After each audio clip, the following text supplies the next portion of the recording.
Hi everyone, Lisa Haven here. Well, we now have one of the most anti-American presidents that have ever existed. In Joe Biden's first 30 days in office, he not only reversed a lot of President Trump's American First policies, but as you know, he also rejoined the global Paris Climate Agreement, refunded the World Health Organization, and buddied up, or should I say, got in bed with, metaphorically speaking, China and the United Nations. And now that Joe Biden has taken the presidential seat here in the US, the United Nations chief is now calling for a new global social contract, to fight xenophobic and racism on a global scale. And you're going to want to see this because this is eerily similar to the stuff that we hear in the book of Revelation. Not only that, but the United Nations has just dubbed the biggest transnational threat to society, and you will be floored when you find out who that is. But before I get into it, just a quick break. There are suggestions that our credit score might be based on our internet history in the very near future. The same way that banks use data like our income to judge whether or not we're going to get the loan is the same way that websites could use internet search history in the very near future. In fact, researchers have been studying the relationship between financial institutes and big tech organizations, and they have really come to the conclusion that your browsing history, your search history, and even your purchase history could all be used to decide your credit in the very near future. And quite frankly, it's terrifying.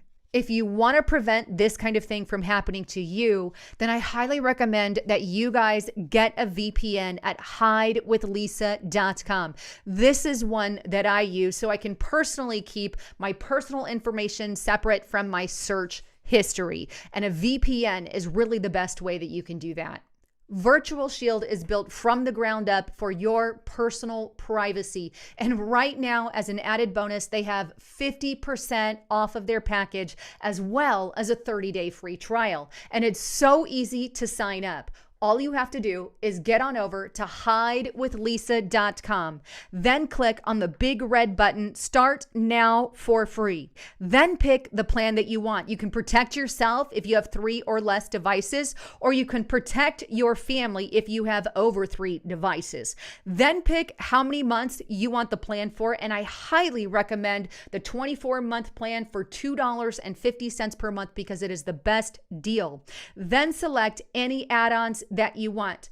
Right now, Virtual Shield is one of the best VPNs on the planet because they literally get rid of all your information within 24 hours. So get it today at up to 50% off by going to hidewithlisa.com. All the information is also found in the description box below.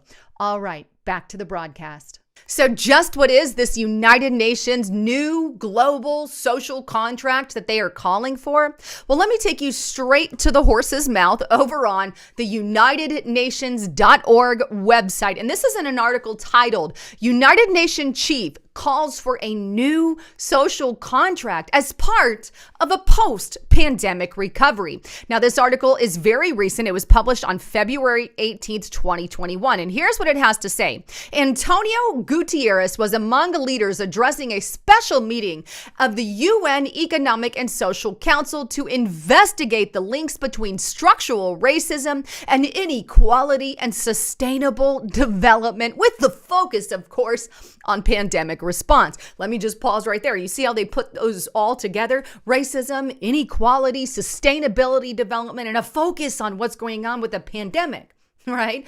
All together for a reason. But I go on. The United Nations chief said the global crisis represents a damning indictment of systematic prejudice and discrimination, with COVID-19 mortality rates up to 3 times higher for some marginalized groups. Let me just pause right there because I think this is an important point. If COVID-19 mortality rates are higher for people of different races, colors, and creed, or it targets one color specifically more than another, how are we supposed to fix that? We can't, right? If a pandemic does something unique, we can't control if it goes after one marginalized group more than another, right? But you see how they're including that as part of the systematic prejudice and discrimination? I'm really not reading that wrong. But you see how it's all lumped together. Climate change, equality, social justice, racism, because no one can stand against racism. Because if you stand against racism, you're a pro-race. I mean, nobody can stand against, let me reword that, anti-racism. Because if you stand against our policies to fight racism, well, then you're a racist. No matter if those policies still every ounce of freedom you have and limit your freedom of speech. See how that works? But he goes on, as we strive to recover from the pandemic and build a better world, build back better. How many times have you heard that? We need to forge a new social contract based on what? Inclusivity and sustainability, of course. That means investing in social cohesions. All groups need to see that their individual identities are respected while feeling that they belong as valued members of society as a whole. All right, but the article goes on to say this, and this is also important, right? And it says, solidarity and cooperation among countries, societies, and communities and individual citizens is the only possible way. The only way to eliminate racism, xenophobic, and discrimination for all. And this is including to the council president here who underscored the need for action, right? So in other words, the only way forward, folks, is to form some kind of international, global, new societal compact between countries, societies, communities, and individual people where we all have this contract. It's the only way that racism and xenophobic and discrimination are ever going to completely disappear. Let me be honest. I don't know anybody racist, right? I really don't. And I think few of you do either. So I don't see this big systematic racism that they're talking about, right? Nowhere near the levels. But if somebody is racist, how is a global compact going to stop that person? Let me think about this. Maybe controlling speech online. Maybe saying you're only allowed to say certain things, but that speech is going to go beyond racist comments. Because you know what? There's already rules in place for stuff like that. Speaking violence, calling for violence. Either we're all free on speech or we're not. How are they going to do this? Maybe by also implementing the Sustainable Development Goals. Hey, right?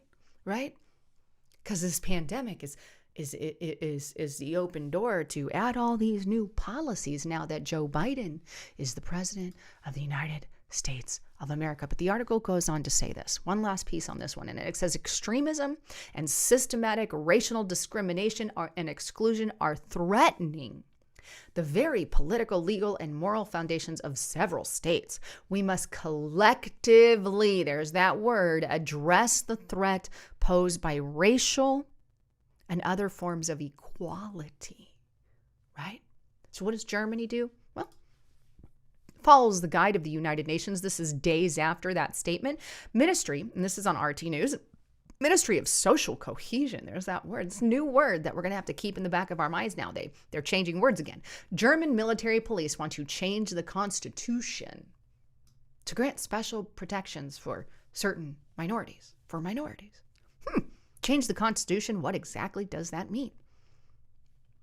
Meanwhile, after they're calling for all of that and to tackle all of this, check out this statement from the UN chief. This is on Breitbart.com. UN Chief Guterres warns white supremacy is a transnational threat. Yes, you heard that right. White nationalists is now the biggest threat across all borders and countries around the globe. Because here in the United States of America, white supremacists are beating down doors and burning down our cities and rioting and protesting and attacking police. Oh, wait.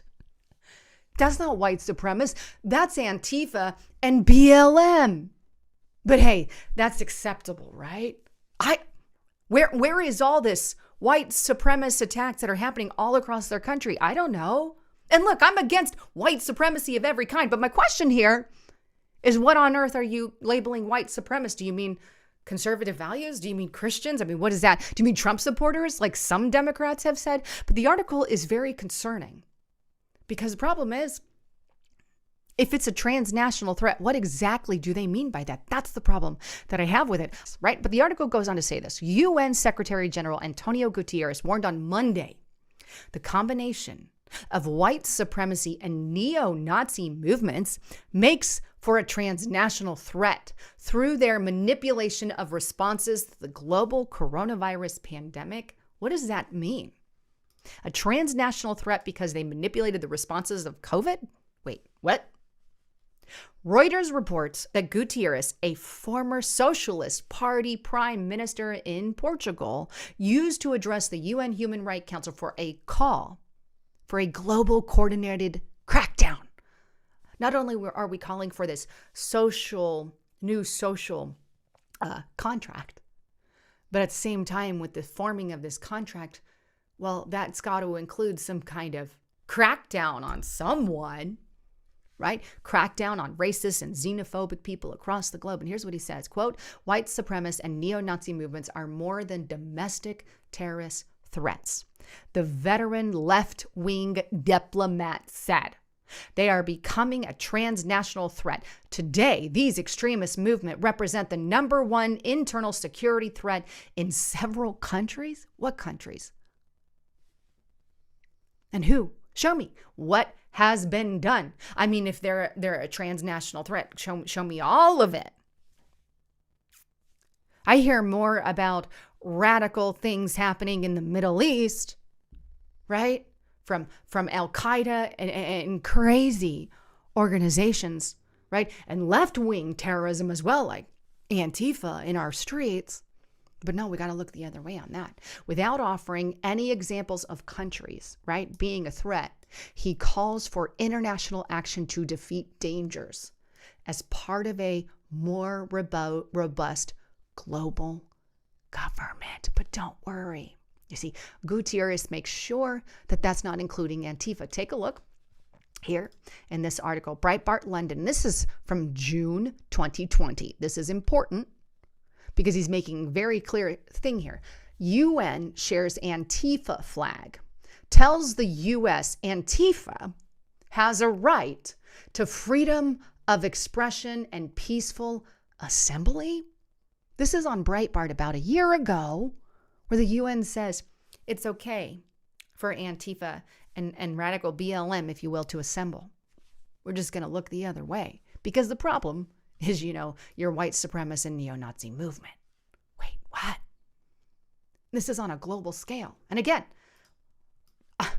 if somebody's a Nazi, I'm against that. If somebody's a white supremacist, I'm against that. But I question what their actual definition of that is. Because the way it's really worded here, and I'm not seeing a massive scale of attacks or anything coming from actual, KKK members or whatever. I'm confused, I guess, right? But here's some of the things that are now happening as a result. Here we are, the Washington Standard, white people are not human. How anti-racism adopt the Nation of Islam's racist theology. Here's another article, and this is back a while back, but I think it's important, just January, just a couple months ago, the College Fix. Professor to give talk on how demilitarizing whiteness, so white people can become human again, right? I've got probably 100 articles of these that I've showed. I'm just showing you some of the more current ones. Here we have February 21st, 2021, New York activists respond to brutal attack on an Asian man. Horrible thing that happened there, by the way. And so they go to rally against white nationalism, even though, yes, you're reading that right, the culprit was black. Let's rally against white nationalism who hurt this Asian man. But the perpetrator wasn't white. Don't matter. Facts don't matter. Gatewaypundit.com. Here we have, sounds racist. McDonald's will punish executives if they hire too many white people. No joke. It's things that I've warned about, how they want to create, you have to hire so many Hispanics, so many blacks, so many minorities, so many whites, all of that.